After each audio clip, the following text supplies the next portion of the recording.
Thanks, Wayne, and the rest of the team at PHCC for helping set up this presentation. I'm going to go ahead and get this there. So now everybody should be seeing this slide.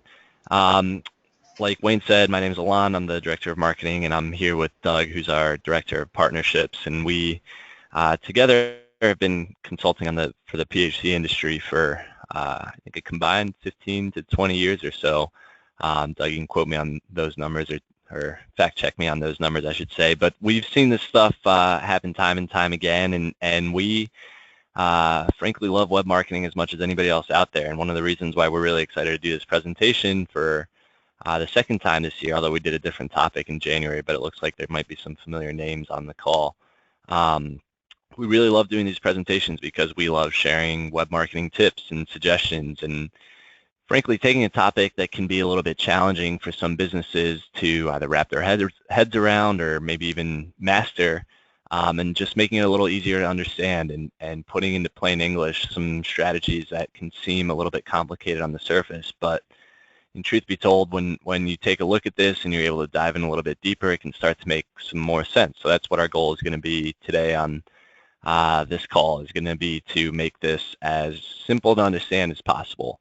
So like Wayne said, definitely don't hesitate to ask us any questions that you may come across. If there's anything that we can clarify for you all, we're here for you guys. We're not here to just talk about web marketing on our end. We want to make sure this is as much of a two-way conversation as possible. So if there's any topics that you just want us to spend a little extra time on or go back and revisit or just clarify, please do submit those questions. It makes it a little bit easier for us to keep the flow going. So it's like we're already getting a question, and it has to do with Google Maps, so we'll be sure to cover that.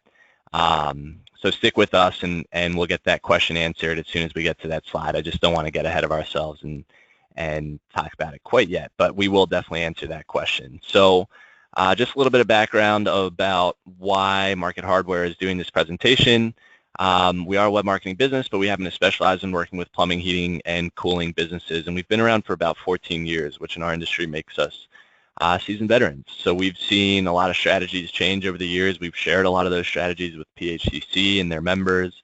I remember giving presentations some 5-6 years ago that were focused entirely on websites or entirely on social media, and a lot of those topics have changed, but for the most part the themes have stayed the same. And there's been a lot of ebbs and flows, and we're fortunate to have been right along there with them. So we're happy to share some of those newest ones as it relates to Google and the internet today. These last couple of bullet points are really important. We do care about our industry partners, including PHCC and their members, which is most of you folks on the call. Like I said earlier, we're here for you. We want to educate you. We want to give you more of an understanding about these web marketing topics. So please do stick with us, ask questions, and if we run out of time today, we will make time to speak with you afterwards. We really enjoy working with PHCC and their members. We've done so for a long time, so the education doesn't have to end here today at 4 o'clock. It can go past that. I sit across from Doug in the office, and I hear him do consultations all day, and seems like there's always a lot of good value being exchanged, so I would encourage folks to take advantage of that if that's something that you're interested in, if there's a topic that we can't get to today. So let's talk a little bit about the presentation that we're going to be doing. Let's get into the nitty-gritty of this, which is we're a top plumbing, heating, and cooling business, but why doesn't Google think so?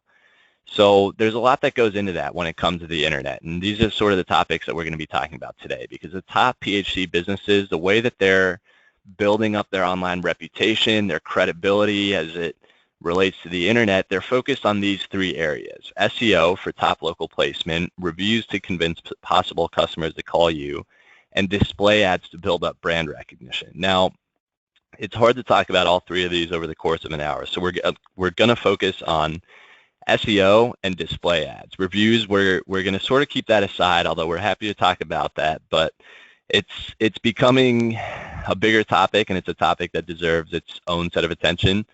So we're happy to answer questions about that after the call. We will discuss with PHCC whether we can do a webinar specific to reviews, because it seems to be a really huge topic and a growing topic. But for today's intents and purposes, we're going to be focused on SEO and display ads, like I said, because these are really 2 of the big ones that the top PHCC businesses, they tend to be able to check the box on these, right? They have good top local placement. They have display ads out there that build up brand recognition. We're going to show you how to do those, not necessarily by hiring somebody to do them for you. There's definitely a good amount of folks on the call that are going to be able to do both of those on their own and frankly save a little bit of money by doing that. But there's some folks that may need to hire a provider in order to get some help with that. And we're going to help you figure that out. That's one of our goals for today is to help you figure out where on that spectrum you fall. So before I turn it over to Doug, I want to mention one thing, which is this is sort of the crux of the issue, which is that a lot of PHC businesses, PHCC members, they tend to be among the best top businesses in their industry, right? Most of you guys have been around for a good amount of time. You have a staff of at least several employees. You seem to know what you're doing, but sometimes when it comes to the internet, it's hard to figure out whether you're actually being recognized as a top business in your industry. Even though it's obvious to you, to your friends, your family members, your staff members, some of your customers, sometimes it seems like it's impossible to tell the internet or tell Google that you are a top PHC business.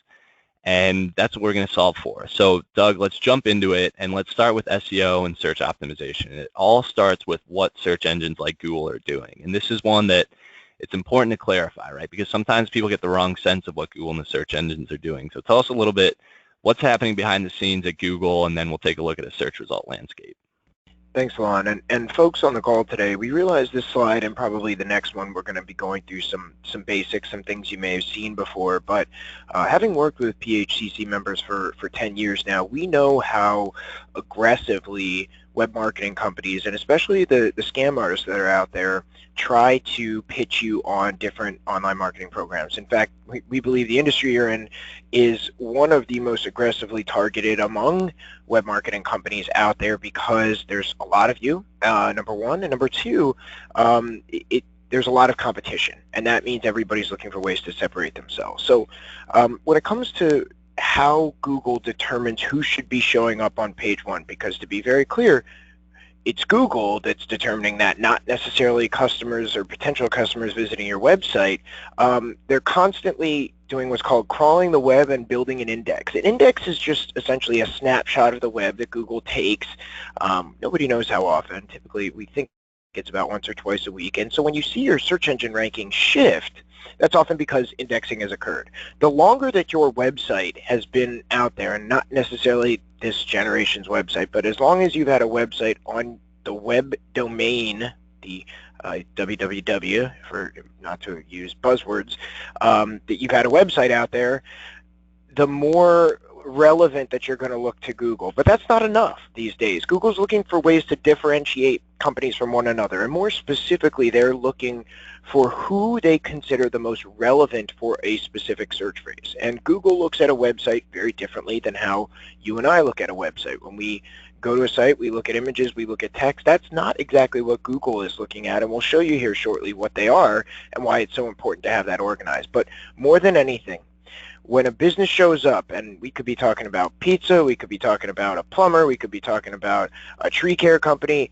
when Google shows up, we're here in Bethesda, Maryland, for plumber, Bethesda, the companies showing up in the organic results are who Google considers to be the most relevant results for that particular search phrase. So while many of you probably know what the organic results are, let's take a quick look just to make sure there's no confusion, because depending on who you ask, sometimes people will give you different answers. But we've got your typical Google results page here on the left side, and it starts at the top with section B. Many of you, if not the vast majority, have probably tried paid ads before, also known as AdWords, pay-per-click, SEM. These are all technically the same thing. It's direct advertising on Google. And in your average search result, you're going to have 3 or at most 4 ads showing up on the top of page 1. Now, many of you may know a year ago, these ads actually used to run along the right side of the page as well. And almost exactly 12 months ago, Google stopped running ads along the right side of the page. So what did that mean for businesses that were advertising? It meant less real estate to work with, and less real estate means higher cost for those who want to be showing up in the ads. Let's be very direct. The fastest way to get on page 1 of Google is to buy ad placement. However, we have seen the cost associated with that, for plumbers and HVAC professionals, rise astronomically, particularly over the past 2 to 3 years. 5, 10 years ago, you could spend a reasonable amount of money and acquire customers at a phenomenal rate. But now the average cost just for a click, not even for a phone call, in some competitive markets can be 20 or 30 or even more than that. That's just for a visit to the website. So what we're trying to do today is really educate folks on more things they can do outside of paid search, direct advertising on Google, to acquire customers, but also to retain those over time. So the next results section is section A, the local or maps results. Again, this has changed quite a bit in the past couple of years. 3 or 4 years ago, you might see as many as 5 to 10 results in the map section, but now you're only going to see at most 3. Put very simply, the most important factor that comes down to who shows up in the map section is physical address. Yes, reviews to your Google Plus page can help you there as well, but you're very unlikely to show up in the local section for a town or city unless you're physically located in that town or city. The only time that may happen, you showing up in an adjacent town, is if there's not a lot of competitors there. But we get a lot of questions about how can I show up in the maps? What can I do? There seems to be less rhyme or reason to how Google determines who shows up there. Sometimes companies with the most reviews won't show up in the top 3. The best thing to do, claim and verify your Google Plus page, and I know we got a question on that earlier. We'll show you how in a second. And number 2, add some content, and number 3, add some reviews. So we'll touch on that more. So let's get to the heart of what we're talking about. Results section C, the organic results. Now, you might be asking yourself, this is further down the page. Why is this more important than the 2 sections that are above it? Most homeowners make buying decisions in the organic results, as well as commercial business as well. The organic results can't be bought or sold. The best way to think about it is you earn them. And again, this brings us back to what we said on the last slide. You earn those results by becoming more relevant than your competition for particular search phrases. It's difficult to rank on page 1, folks, for everything you do, everywhere you do it.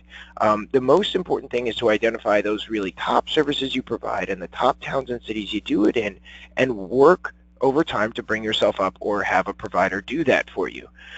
So hopefully that's a helpful introduction to the general information we have. Now let's go ahead and keep pushing forward. Alain, you take it back over here. All right, so I want to emphasize one thing on the Google Maps before we dive into the organic section, because this is a question that, well, sure enough, sorry about that. Looks like that might have closed down. Give me a second here to just pull that back up. So as I was saying, we get a lot of questions about the local map section and about how important it is. And the truth is, like Doug said, is there's a little less rhyme or reason as to what businesses tend to show up there. But the key is you do have to have a physical address in the city or town that you're trying to show up in. So if you're struggling to show up in your hometown and where your business is physically located, then it might be a case of what your competitors are doing. That usually happens some of the time if your competitors have had their page set up longer, if they've claimed and verified their page, or if they have some reviews. Now, like Doug said, there's certainly some instances where even if you have your business page claimed and verified and you have some reviews, there still might be some occasions where you're not actually showing up in that map section. It's a little harder to get information from Google as to how they're ranking those businesses. But in most cases, if your business has a physical location in a certain city and town that you're trying to target, then this is an opportunity to try to get some real estate on page 1 for some searches in that city and town. So to answer the question about how important is your Google Plus business page, well, it depends on your business. It depends on what your competitors are doing.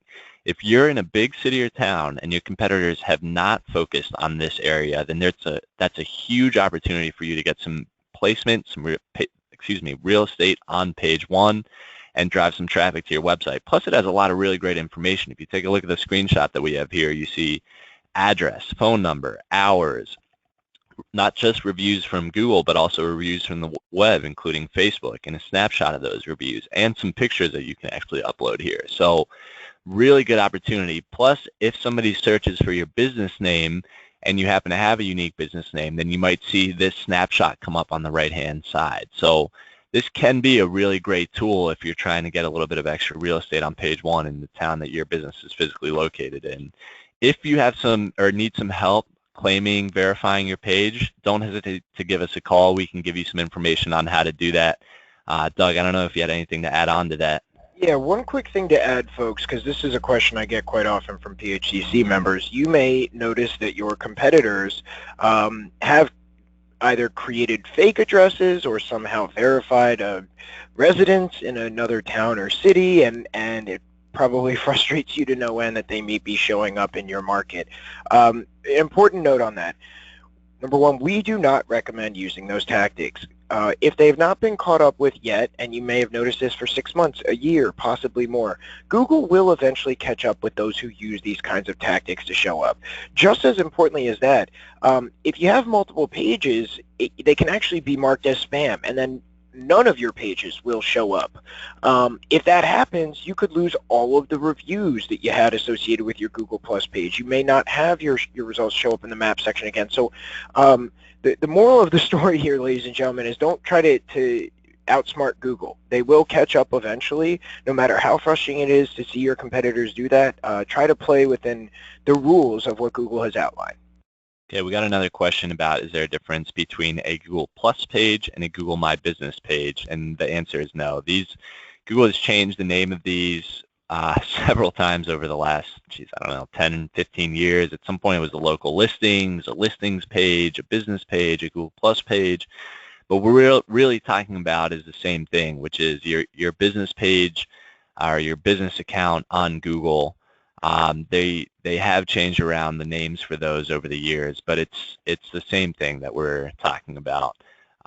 We had another comment on here that a competitor has used their home address multiple times, which, like Doug said, it's a strategy that is certainly frowned upon and discouraged by Google. Now, the fact is, and we're going to talk about this a little bit more in terms of SEO, it's very difficult for Google to police or keep an eye on everything out there and make sure that nobody is cheating the system. Some people are able to slip through the cracks.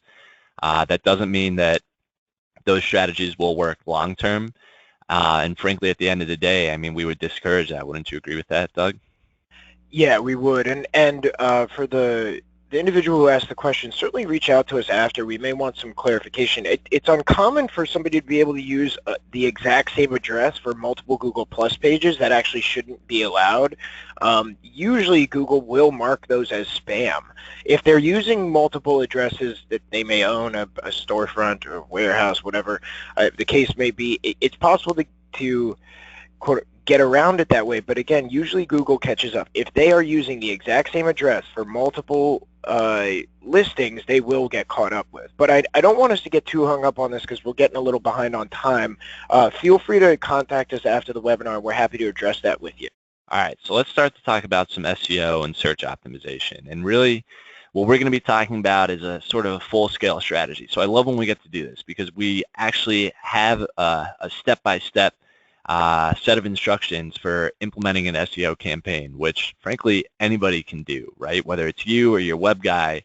But it's important to figure out this question, which is how much optimization should I do? So Doug, you take this call or this question more than anybody else in our office, which is folks that call in, they're having a consultation with you, and they want to know what's the right amount of SEO work, how much should I be paying, how much time should I be spending?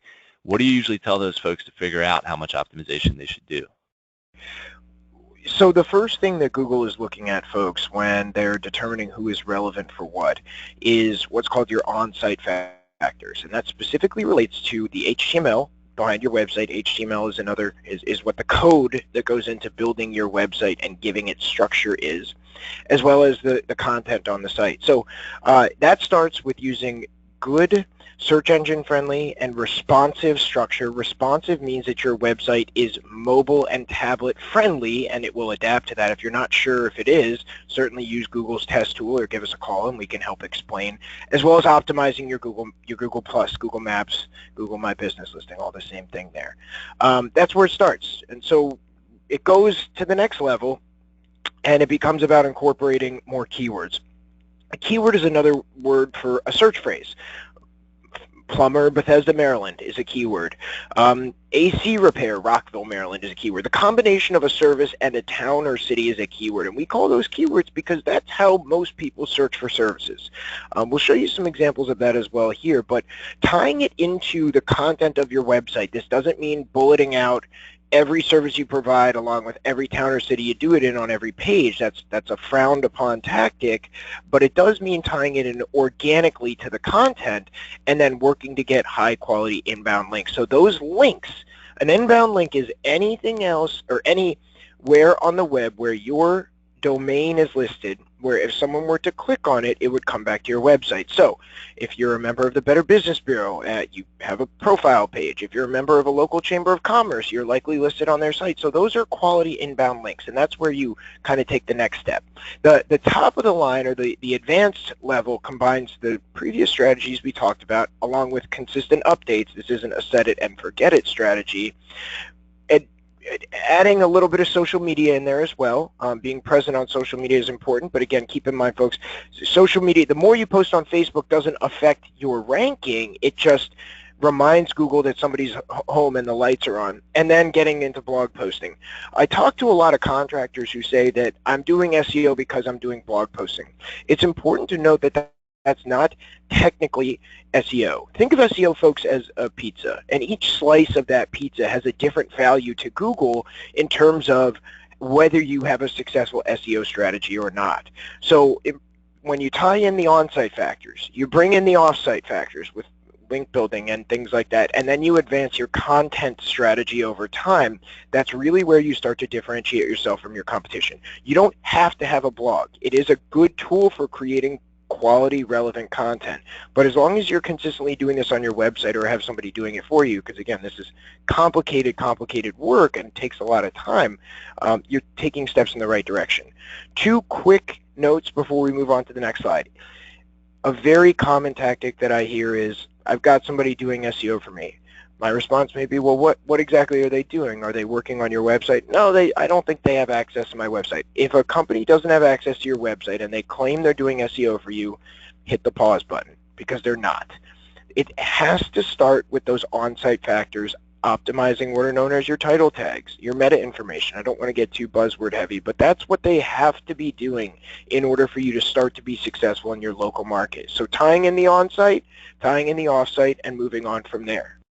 Okay, so we want to clarify something before we really jump into the next step of the SEO process, which is sort of not necessarily step one, but it's almost like step zero. Before you start an SEO campaign, you have to take a look at your website and consider a couple of factors. And essentially what it boils down to is, will the website convince somebody to call your business if they happen to visit your site, right? And basically what's happening nowadays is you can drive a lot of traffic to your website using these SEO strategies we're going to talk about. But if your website isn't built to convert that traffic, then what's the point, right? Because you have to take a look at your website. You have to look for what we call calls to action. So things like request service or estimate. Is your phone number in a prominent location? Does your website say what you do, where you do it, and how to reach you? Those are the things that a potential customer is going to take into account when they're looking at your website and potentially some of your competitors. And if you don't feel like, when you put yourself in your customer's shoes, if you don't feel like you're going to have enough information on there to actually call that business, then this is really a step you need to get done before you actually move forward in the SEO process.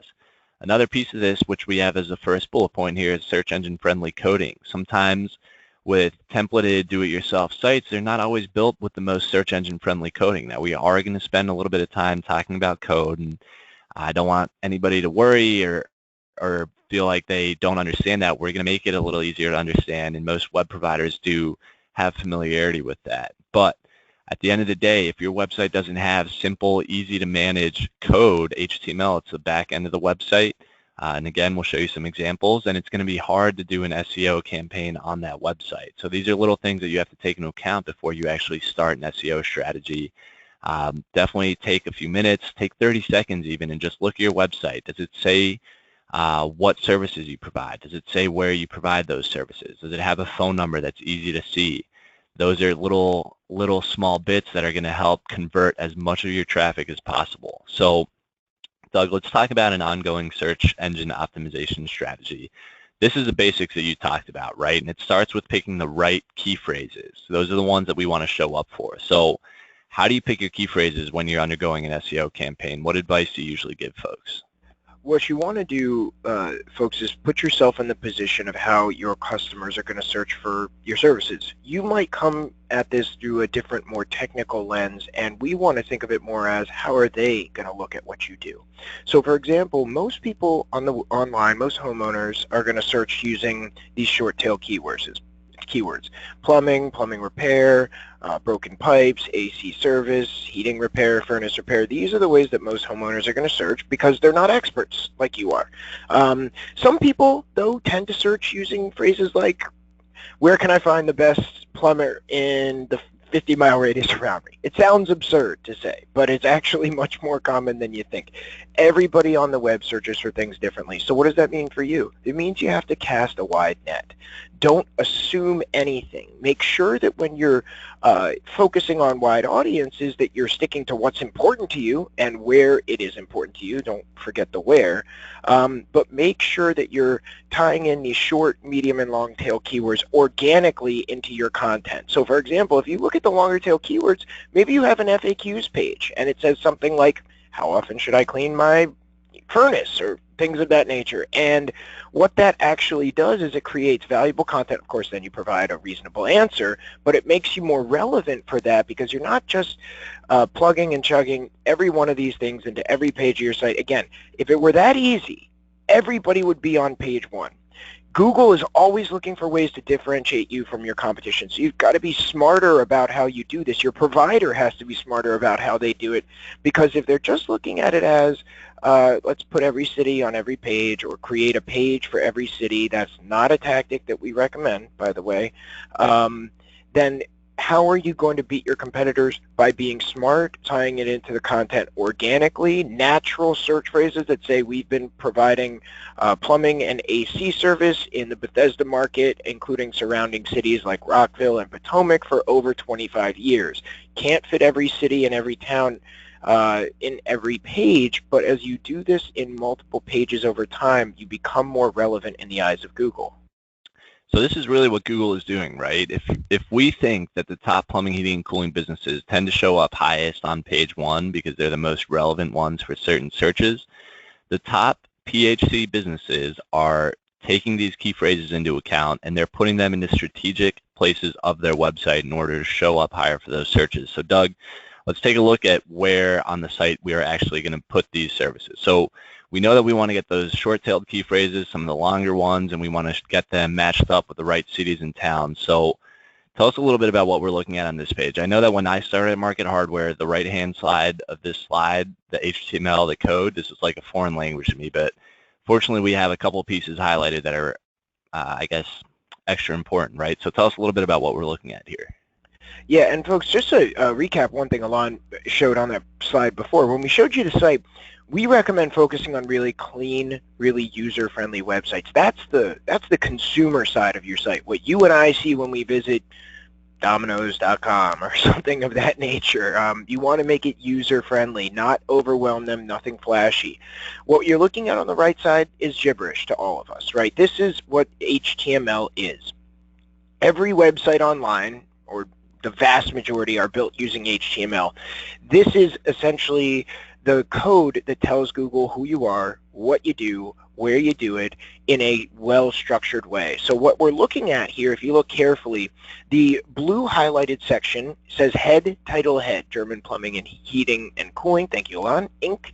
And then it says HVAC Plumbing Services, Grinnell, Iowa. So what that is the title tag should be, number one, unique to every page of your site. So if this were the About Us page, it should say About Us, Grinnell Plumbing, Heating, and Cooling, serving Grinnell German Plumbing, Heating, and Cooling, serving Grinnell as well as other towns and cities, things of that nature. You want each title tag to reflect what that page is about. It's like taking a big sign, waving it in Google's face, and telling them what you want to be considered relevant for. Making sure that you have that done properly, talk to your website provider or your SEO provider. Make sure that they've done that, because a well-structured one says at least a couple services, couple service areas, as well as town and city. You want to try to keep that to about 60 to 70 characters. Any longer than that, and again, you're going outside of what Google's looking for. If you look very carefully below that, years ago it may have been as easy as just listing your meta description and keywords in there and just listing everything you do everywhere you do it. That means a heck of a lot less to Google now. Again, looking for ways to differentiate you from your competition, and if everybody's doing it, then they're going to consider it less important. As we look at the yellow highlighted area, it says H1, heating and air conditioning service in Grinnell. That is called your header tag. Now, I don't want to get too into the weeds on the technical aspects of this, but that information is then found on the website, because if you scroll over just a little bit to the actual background, thanks Alain, it says heating and air conditioning, and it cuts off service in Grinnell. So that is how you tie in what Google sees versus what we see as consumers. And when it's done properly, the link, the connection that is formed between good HTML and good code and content on the site, Google looks at that and says, hey, these guys are paying attention. They're doing it the way we want them to. They're not trying to put too much content into too many places. And again, you notice the page on the left has just a nice paragraph of what they do and descriptions of their services without overdoing it. This is how a properly structured website is well optimized for specific services in specific markets. And this is what Google looks at. Keep that in mind, folks. We've got the consumer part on the left, what you and I see, and what Google sees on the right. And every once in a while we get a question about, well, can I just dump a bunch of cities in there? And Doug made a point to emphasize this, and it is really important. It's frankly, it's not as simple as just dumping a bunch of cities in there. There's limits on how many characters you can have in there, and you have to stay within Google's guidelines, which is a good segue to the next slide, which is what does Google say not to do? So whereas they're not always super clear on what to do, they're definitely clear on what not to do. They publish plenty of information about it, and these are some of the things that Google has said businesses should not be doing on their websites. So to give an example, this is an actual screenshot of a website that had plumbing services and then AC repair and a list of cities underneath it. Now, every one of these cities went to a page that had the same set of content on every one of those pages. So this is essentially keyword stuffing on a website, and it is a strategy that some businesses realize might work in the short term, and some SEO companies have started employing this strategy. But when you use a strategy like this, when you go outside of Google's guidelines, you run the risk of minor penalties and in some cases major penalties. Now, those minor penalties might be just being bumped a little lower on page 1, bumped to page 2, 3, etc. The major penalties can be completely being removed from Google, and that includes your ads, your sponsored listings, your maps listings. So you really want to tread lightly when you're putting these strategies into place, because it might be a little tempting to go overboard, but we strongly recommend against doing that.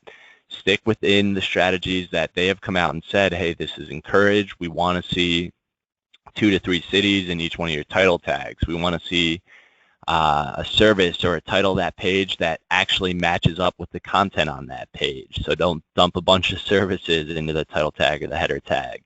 Keep it to 1 or 2 services, 1, 2, or 3 cities. Your business name is a really good thing to put in your title tag. That's what Google wants to see at the end of the day, to figure out what you do, where you do it, what your business does, or what your business name is, excuse me. We have another example here, which is another example of keyword stuffing within actual content of your website. Might seem tempting to, if you're trying to show up for a specific search phrase, if you're trying to move your custom bathroom fixtures, to dump a bunch of references for it into your content. Definitely another strategy that they have said is frowned upon, because this isn't necessarily user-friendly text. And Doug mentioned this. At the end of the day, one of the things that Google cares about most when figuring out what businesses are the most relevant ones in the industry, it's about user-friendliness on the website. Your website should represent you, but it should also be easy to navigate, easy to read, easy to move through. And as you can see, text like this, it's just mumbled, jumbled up references of custom bathroom fixtures, and it makes it a little bit more difficult to read it. So Doug, that's really the extent of the basic SEO strategies, and that sort of brings us to the advanced one, where we start talking about link building. So you mentioned it early on, but maybe you can give a little refresher. What are we talking about when we're talking about link building, and what's the right way to go about doing this? And thanks, Alain. One other thing I wanted to add, folks, is this is something that I get a lot of questions about when it comes to keyword stuffing and things of that nature. Some companies who do SEO, or just some website companies, may recommend having an individual page for every town or city you serve. It's important to take 30 seconds to touch on that. Now, of course, depending on what specialist you ask, you may get a different diagnosis for different things. We're just going to share our opinion with you. But Google cares a great deal about unique content. They don't like when you have duplicate content on multiple pages throughout the website. If you serve 30 towns or cities around you, it is very difficult to have an individual page for each town or city and have unique content on each page. A lot of times we see websites that have the same content for 4 or 5 different towns or cities, and the only thing that's swapped out is the town or city name. These kinds of tactics will get caught up with eventually. If you're duplicating content on your site, try to stop. Google, again, is catching up with more and more companies that do that, because if it were that easy, everybody would do it. And at the end of the day, you want to make sure you're doing it in an organic way. The other thing that happens, and again, we'll move on here quickly, I don't want to take too much time, is that if you serve 30 different towns or cities and you're expanding your service area, well, it's hard to keep up with that. You may actually exclude towns or cities that you serve, and then somebody who visits your site from one of those markets doesn't see one for their town or city. Well, then you're in trouble, because they may not pick up the phone and call you. So those kinds of strategies are not recommended by us. We tend to think they're, a little too easy, a little lazy, frankly. And so we want to make sure that everybody's doing it the organic way. Enough on that. So as we talked about, what you're looking at is kind of a handful of different off-site link building strategies that you see here. As we talked about, making sure we've got links coming in from PHCC and out to PHCC from your website, the local chambers of commerce, other directories like Yelp, Angie's List, BBB, and your Facebook page.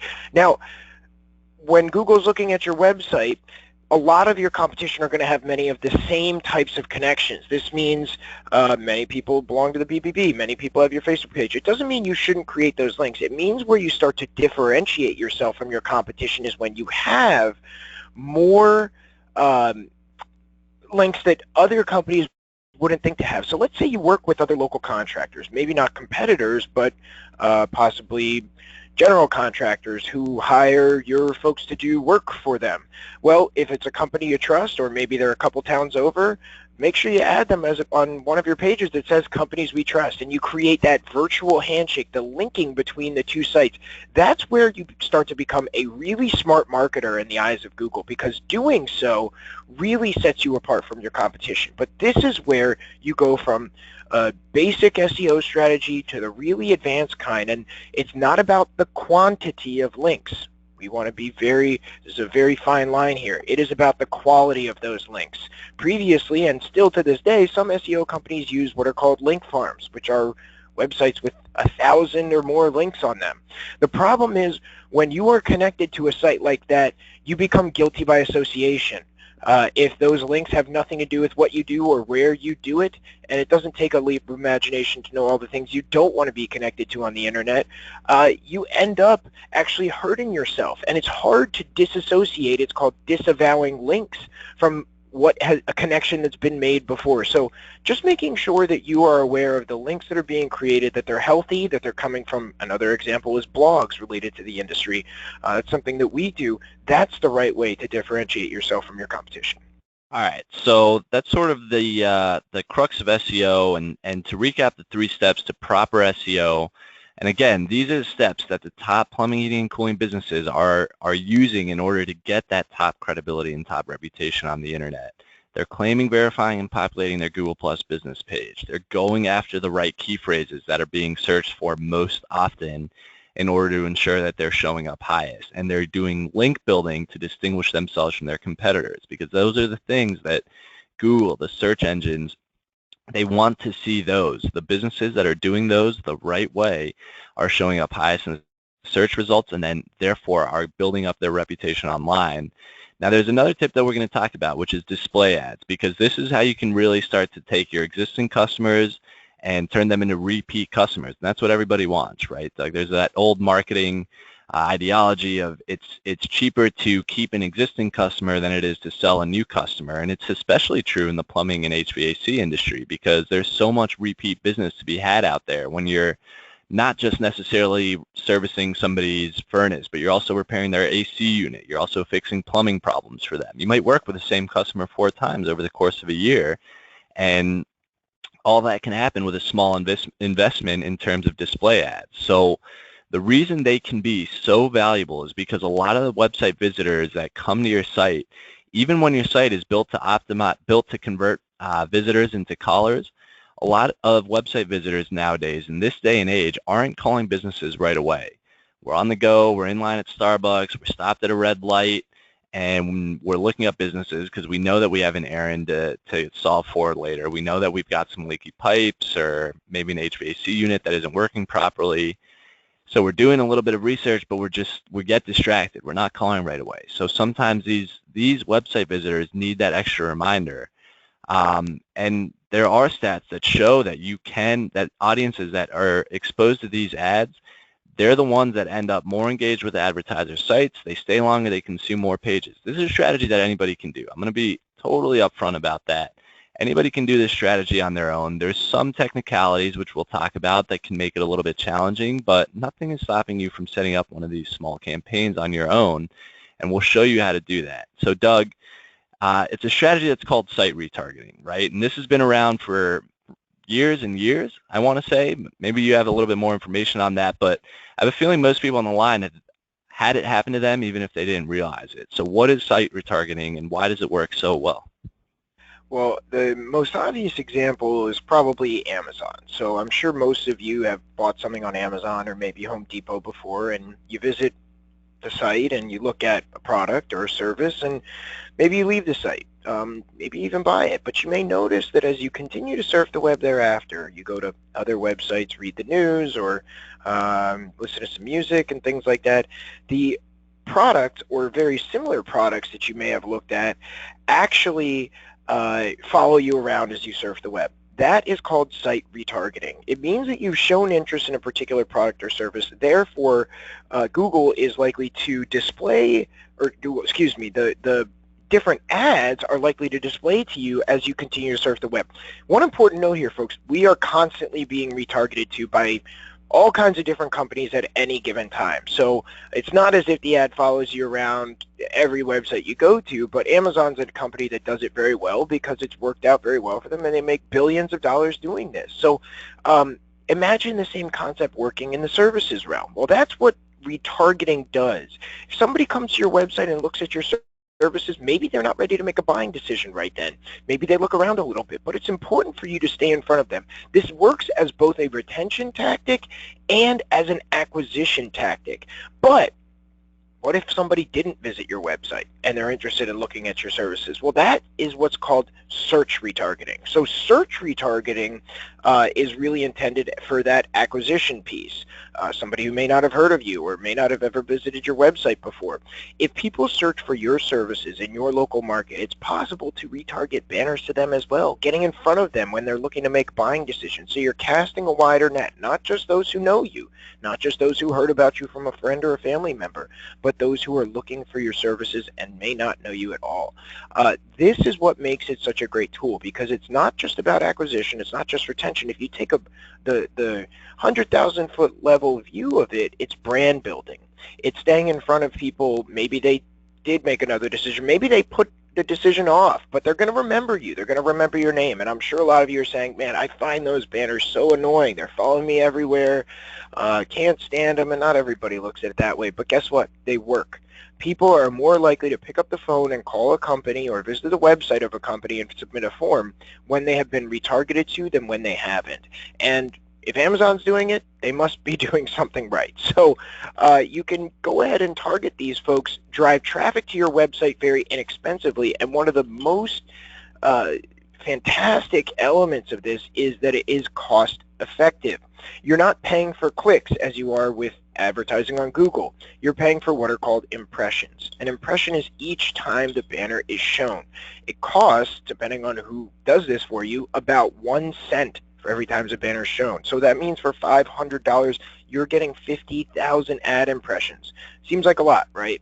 Well, it's a good number, but depending on the size of your market, you might need 100,000 or 200,000 impressions. So it's just very important to keep in mind that what you're trying to do here is build your brand, drive more conversions, and bring more people back who are interested in your services in the first place.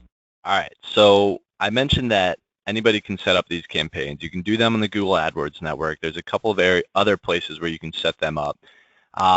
But in terms of where the actual ads are going to show up and what will they look like, we have this slide here that displays a handful of different variations of ads. And you'll notice that there's some that are tall and rectangular. There's some that are just squares. There's some that are flat and rectangular. And it's really important to have these different ad sizes set up, because one of the ways that you can make sure that you get in front of as big of an audience as possible is by having these different variations showing or set up for your business. Because there's a lot of different pages, and every website out there will display these ads a little bit differently. You know, Kohl's might prefer them a certain way, MLB.com might prefer them a different way. So when you're talking about display ads and retargeting and getting in front of as many potential customers or existing customers as possible, you want to make sure to cast a wide net like Doug said. And one of the ways that you can do that is by ensuring that you have the different ad sizes set up. If you have questions about this, definitely let us know. There's information online about the preferred ad variations. When we run retargeting campaigns on our end, we stick to the 4 or 5 most popular ones, most common ones, because when you use the appropriate ad network, when you have these ad variations set up, you can actually reach as much as 90% of the entire online audience. So that's a pretty big amount, pretty big capacity for getting your ads out in front of the 2 different audiences that Doug talked about a little bit earlier, which is the folks that have visited your site or the folks that have done similar searches for either directly some of your services or just other similar like-minded searches. When you're hitting 90% of those folks with ads that are impressive, that capture their attention, that highlight some of the great things about your business, and we know PHCC members have a lot of great things to talk about in terms of their business, but talk about how long you've been in business. Talk about free estimates if that's something that you want to do. Talk about what areas you serve. Talk about your 5-star rating online. Those are the things that are going to catch somebody's attention and then get them to want to click on that ad and figure out, okay, what do these guys do? How do I reach them? What makes them so great? When you're doing that to the folks that have either visited your website or done searches, this is going to show an excellent ability to convert new traffic, new customers from the web. So definitely a strategy that we recommend. This is frankly one of the biggest obstacles or challenges to setting up a display ad or retargeting campaign on your own. So I mentioned you can go online, you can set one of these up on AdWords, much like you used to set up a pay-per-click or paid search campaign. But you do have to make sure that you have ads that are built nicely and professionally. So I'm not talking about Microsoft Paint or a cheap art design product for designing ads. This might be something that you have to consider. Do you have the graphic design abilities? Do you have the time to set up these different variations? Can you rotate in new ads every 3 to 6 months to make sure that you have fresh content out there? Those are the questions that if you can't answer yes to all of those, then this might be where you need to actually get a provider to come in and either design the ads or manage them for you. So this is where the bulk of your investment might come from, because like Doug said, the service itself, to get the ads to show up, that can be affordable. That's definitely manageable. The math, at least as far as we feel, it works pretty well. $500 for 50,000 ad views is a good investment if you have that within your budget, but you have to figure out how you're going to go about getting the ads designed, right? One of the reasons why we feel so strongly about retargeting is because it can sort of layer onto an existing strategy, and what we like to refer to it as, well, it looks like that. Okay, here we go. It looks like it's a strategy where you can take your existing web marketing plan and make it just a little bit better. So we wouldn't necessarily recommend that the foundation of your online marketing strategy be a display ad or retargeting campaign. But you take your existing strategy, the one that you've been building for years, where you have a website, you have a stable presence on social media, maybe you're doing an email newsletter or some SEO. You take that existing strategy and you sort of layer on or build on that a small retargeting campaign to get the folks that visited your website but then left and might have forgotten about you. You get the folks that have done those similar like-minded searches online, and you start to expose them to your ads. And that's how you start to build your brand recognition online. That's how you start to make sure that the online audience, which is there's so many websites out there that they're looking at, and they forget things so easily. But the top businesses are giving them those extra reminders from time to time, and that's how those top businesses are maintaining that credibility, that reputation. So this can be a really good use of some of your marketing budget in order to ensure that you have that billing as a top plumbing, heating, and cooling business. Now, Doug, one of the questions that we get really often, as much as almost any other question that we get, is, how do I know what I should do on my own versus hiring somebody else? And it's an important question to consider. We think about it all the time on Market Hardware's end. There's some things that we want to save some money on by doing on our own. There's some things that we know we're better off asking a third party. So we get it. We operate as a small business, and it's a good question to ask yourself. So when you get that question, how do you typically address it? How do you help folks figure out what to do on their own versus getting help from somebody? One of the most common things that I hear from folks in the plumbing, heating, cooling industry is that they're locked into contracts. Very common thing for web marketing companies to do, far from necessary. There are companies out there that do it. There are companies that don't. We personally don't believe in them here at Market Hardware, but more importantly than anything, if a company is setting the right expectations for you about what they're doing and how long it's going to take to be successful and what you should expect from it, there's frankly no need for a contract. That's just being direct with people. That's setting good expectations. And so making sure that you understand if there's a contract, and if so, why, is really important, because if you look at it very simply, if somebody's locked in to work with a company, it takes away the incentive of that company to provide value on a month-to-month basis, and that's the biggest concern we have for PHCC members. Understanding the work that's going to be done on a monthly basis. So yes, today on this call we try to educate folks on the different types of things that go into SEO and banner campaigns and things of that nature, but you're not going to become an expert in this. You've been doing what you've been doing for decades, most likely, and that's your specialty. But as long as you have a general idea of what they're doing, it's important to pay attention. And the reason is, if you're not, the tactics they can be using may be some of the things we talked about today, those black hat or unapproved tactics that Google frowns upon that can get you in trouble in the long term.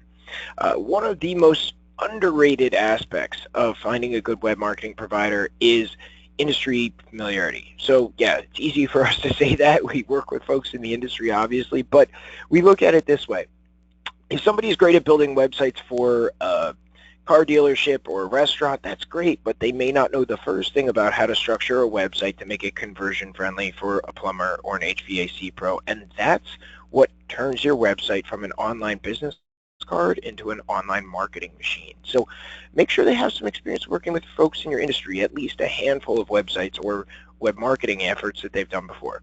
And the last one here should be obvious, but making sure they're staying up to date on web trends. Any company that has any kind of idea what they're doing is paying attention. That's why we've got contacts in Silicon Valley. We want to know what's going to happen next, but make sure that they're communicating with you about what they're going to do. Make sure they're communicating about what they're expecting, because if they are, they're thinking proactively. They should be a partner of yours, not a vendor. And when a company is doing all of these things the right way, you're going to know it and you're going to appreciate it, because things don't always go right with the web, folks. No matter how good your provider is, things can come up, rankings can drop, rankings can improve, whatever the example may be, but it's how they handle that adversity and whether they've set you with the right expectations that means whether they're a company worth keeping or whether you need to find someone else.